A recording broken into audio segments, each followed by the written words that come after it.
Stepney's Special. So I tried very hard, but I couldn't work properly, and they put me on a siding. I stayed there for days and days. Other engines were there too. I was afraid. I'd have been frightened too, said Edward. But then some workmen came, they mended me, and even gave me a coat of paint. I couldn't understand it till my driver came. He was very pleased. Stepney, you lucky old engine, he said, you've been saved.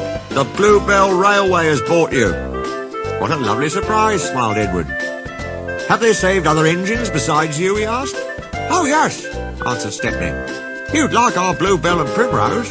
They're twins, he chuckled. It's like as two peas. They only had numbers at first. Bluebell is 323 and Primrose is 27. They were very pleased when our controller gave them names. Some say he was wrong to do it. It certainly made them cocky. But they do work hard, and I think our controller was right. All engines ought to have names. Yes, agreed Edward. It's most important.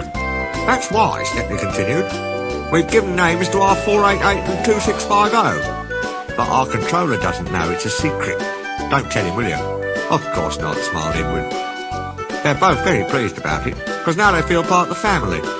We call 488 Adams after his designer, you know. He's a lovely engine. A South-Western from Devon. He can stroll away with any load he's given. Cromford, who's 2650, has been pulling trucks up high peaks in Derbyshire. He's tough as Cromford. He had to be for that job.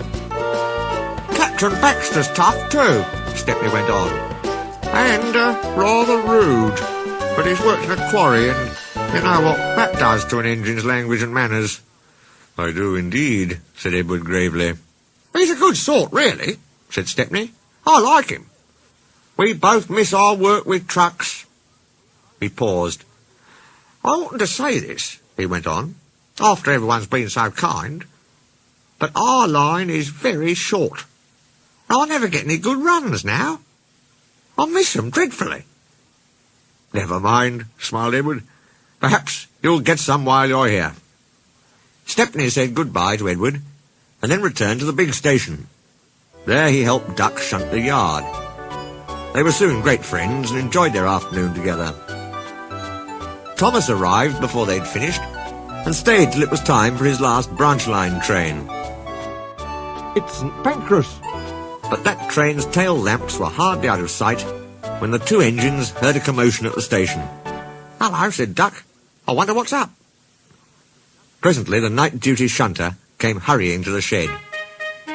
The bell in the cabin on the branch line rang once, then 5, pause 5. That means shunt to allow following train to pass. The signalman was puzzled. He telephoned control. Oh, a special, is it? Ah, I see. Thomas and his passengers grumbled at being delayed, but there was no help for it. Soon they heard an unfamiliar puffing. Express headlamps swayed and twinkled. Then Stepney, pulling one coach, loomed in the station lights. He slowed to exchange tablets, whistled a greeting, then gathered speed into the night. Well, bust my boiler, said Thomas the tank engine. Shunted, fumed Thomas next morning. On my own branch too. It's a disgrace. I'm sorry, said Stepney. I was a special, he explained. Why? An important passenger came after you'd gone. He said he must get home and ordered a special. Duck kindly let me take it. We had a splendid run.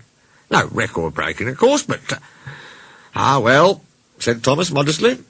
Perhaps when you know the road as I do... Exactly, put in Stepney. You're such an expert. Thomas, flattered, forgot he was cross, and told Stepney all about his branch line.